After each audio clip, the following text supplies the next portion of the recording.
The movie starts at the annual United Nations Global Warming Conference in New Delhi, where paleoclimatologist Jack Hall is giving a speech. He warns the delegates that the Earth is soon going to face a polar catastrophe, which will turn everything into ice. When some of the delegates inquire about the time left, Jack mentions that it may take some centuries, but if the usage of fossil fuel isn't lessened, their own grandchildren will face the consequences. After the conference, Jack meets a representative from the National Oceanic and Atmospheric Administration, Terry Rapson, and the duo begin chatting about their respective findings. As they discuss, it snows heavily, implying that climate change has already begun, or maybe it's just winter. Over the course of the next few weeks, strange weather conditions strike different parts of the world. In Japan, monstrous blocks of hailstones start falling from the sky, leaving several people dead. Such hailstones are the largest that have ever been recorded in history. Meanwhile, at Terry Rapson's monitoring station in Scotland, the computers reveal that parts of the ocean are suffering massive drops in temperature. The drops are so sudden and mysterious that the communication signals placed there have frozen instantly. Elsewhere, at the International Space Station, astronauts notice gigantic storms brewing up in the Earth's troposphere. In the next scene, we are taken to Washington, D.C., where Jack is dropping his son Sam at the airport. Sam is a genius student who has been invited to participate in a decathlon in New York. Though his father is a well-known man, Sam appears to be angry with him, as Jack has always been absent from his life due to his busy work schedule.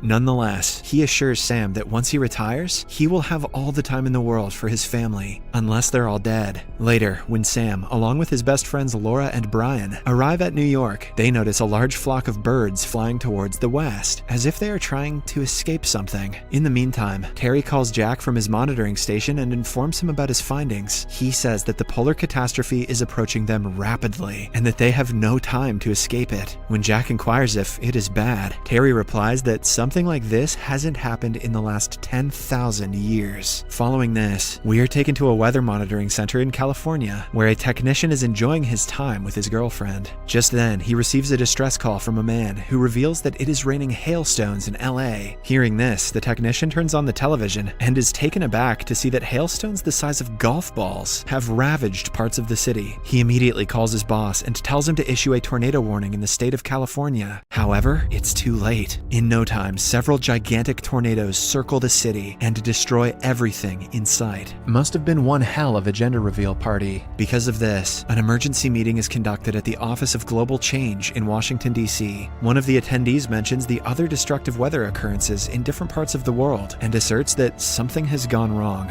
Just then, Jack, who is also among the attendees, reveals to the crowd that everything is happening due to the North Atlantic currents. The currents are brought upon by the rapidly melting polar ice, which in turn is caused by global warming. He also mentions that it is just the beginning, and in a few days, the weather will become worse. In the next scene, Jack meets with the vice president and tries to make him understand that the situation is very critical. He mentions that the polar blast could hit any time, so mass evacuations in the northern states are necessary. However, the VP is an idiot, doesn't take him seriously, and walks away. Elsewhere in the UK, it has started snowing at a rapid rate, so 3 helicopters are sent to the royal palace to retrieve the Queen. However, on their way, they pass through the eye of the storm, which causes their instruments to freeze instantly. In no time, the chopper blades also stop working, and all the 3 helicopters crash to the ground. One pilot manages to survive the crash, but as soon as he opens the door, he is frozen to death. Back to Manhattan, Sam and his friends try to get back to DC, but all the transport services have been derailed by the heavy downpour. Desperate to get out of the city, the trio walk to the streets, only to find the city in utter chaos. Just then, a massive tsunami appears out of nowhere and begins sweeping the place. The skyscrapers and even the Statue of Liberty is engulfed as if they are nothing. Sam and his group see the impending danger and rush to the National Library Hall for safety. Sadly, thousands of not-so-lucky people are washed away and killed. Later, Terry calls Jack and informs him about the freezing air over Europe, which brought down the helicopters. This alarms Jack, and after a bit of research, he finds out that the storm is approaching the US sooner than expected. In fact, they only have 48 hours before everything freezes over. Following this, he opens the weather prediction, which shows that 3 colossal weather systems are forming in different parts of the world. They are getting larger by the day, and in Europe, the polar state has already begun. Meanwhile, Meanwhile, Sam desperately searches for a telephone in the library, as the place does not have any mobile phone reception. After a while, he descends to another floor and finds a telephone, which is almost submerged in the water.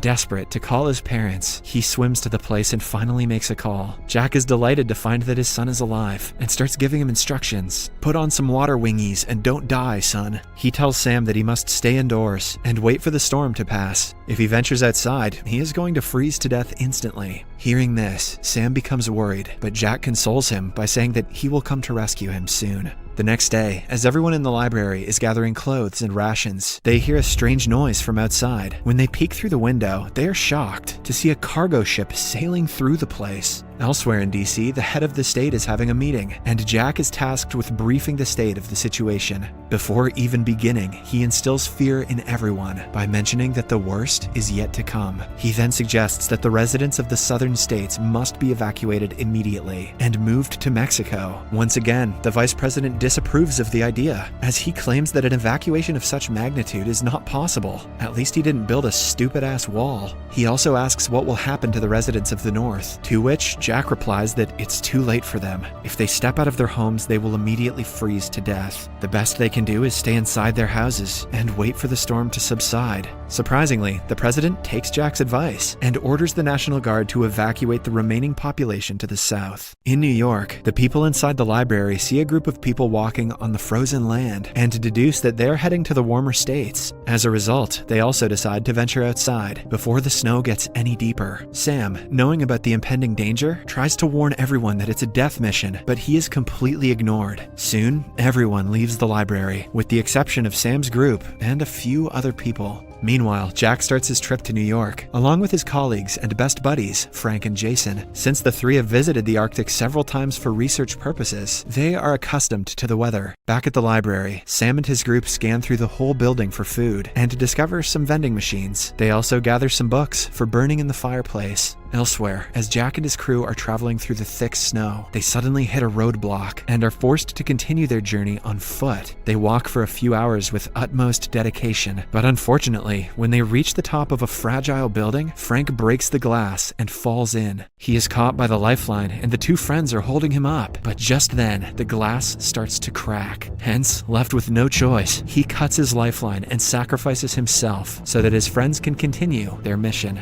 At the library, Laura suddenly gets a fever and falls unconscious. Worried, the group starts searching for the cause and discovers that she has a wound in her leg, which might have caused her blood poisoning. One of the ladies in the group, who happens to be a medic, mentions that Laura needs an urgent injection of penicillin or else she will have to be amputated. Desperate to save his friend, because those legs go for days, Sam decides to venture into a nearby cargo ship, hoping that it contains some medicine. As he is about to leave, Brian and another guy, JD, also decide to accompany him. In the next scene, the VP, who is now stationed in a military base, finds out that the president met with an accident and died while being evacuated. To make matters worse, the researchers also find out that the eye of the storm has shifted its course to New York City. Elsewhere, Jack and Jason are slowly moving towards their destination, but sadly, Jason collapses due to exhaustion. As a result, Jack is forced to carry his friend. At the library, the trio finally heads out and makes their way to the cargo ship. However, along the way, their scent is caught by a pack of hungry wolves who have broken out from the nearby zoo. We just met JD, so he's dead for sure. Sam, Brian, and JD enter the cargo ship's kitchen and find some penicillin. They then look around the place for more supplies, but suddenly, they're attacked by the pack of wolves. Sam and Brian manage to escape to another room,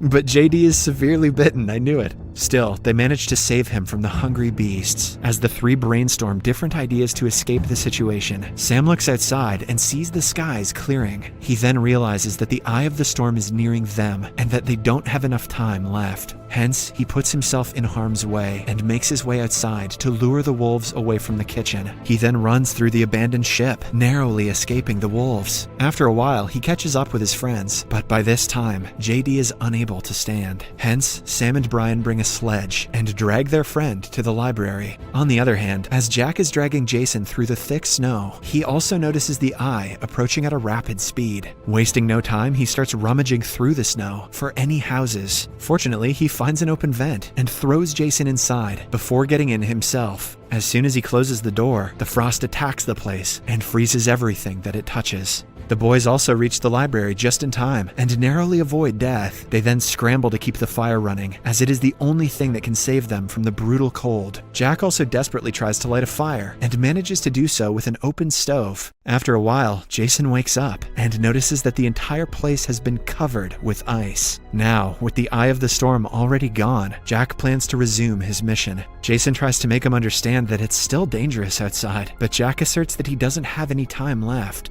That night, the two sleep in a tent and contemplate the future of humanity. Jack mentions that humans have survived ice ages many times, but if they are not careful enough, they might go extinct in this one. Finally, after weeks of disastrous weather conditions, the International Space Station spots some good signs. They notice that the storm is dissipating in Europe, as they see landmass for the first time in several weeks. At the same time, Jack also gets out of the tent and sees that the skies have cleared. The sun has also come out. After walking for a while, the two come across the frozen Statue of Liberty and several ships which have sunk into the ice. They have finally reached Manhattan after enduring days of excruciating pain and suffering. However, when they reach the exact location of the library, with the help of a GPS, they are devastated to learn that it has been completely swallowed by ice. With all hope now gone, the two prepare to leave, but just then, they notice a small opening in the snow. Wasting no time, Jack enters the library through the opening, and Jason follows him closely. The two then begin looking for Sam, and fortunately, after a bit of looking around, find him. It turns out that Sam and his group are still alive because of the fire. With this, the father-son duo finally meet after weeks of separation amidst the terrifying weather conditions. Following this, the scene cuts to Mexico, where the new president is informed that there are survivors in New York. The news excites him, and he announces live on television that he will be initiating a major rescue operation to retrieve anyone who is stranded in the northern states. In the final scene of the movie, the choppers reach Manhattan, where several people are found to be alive. They have gathered on the rooftops, waiting to be rescued. The helicopters also reach Jack and his group, who are finally taken to the south. The movie ends as an astronaut from the International Space Station gazes at the Earth and remarks that it is the clearest sky that he has ever seen. He also says, "I can see Bezos' rocket from here." Subscribe for more videos like this, turn on notifications, and leave a like to help the channel out. Thank you for watching.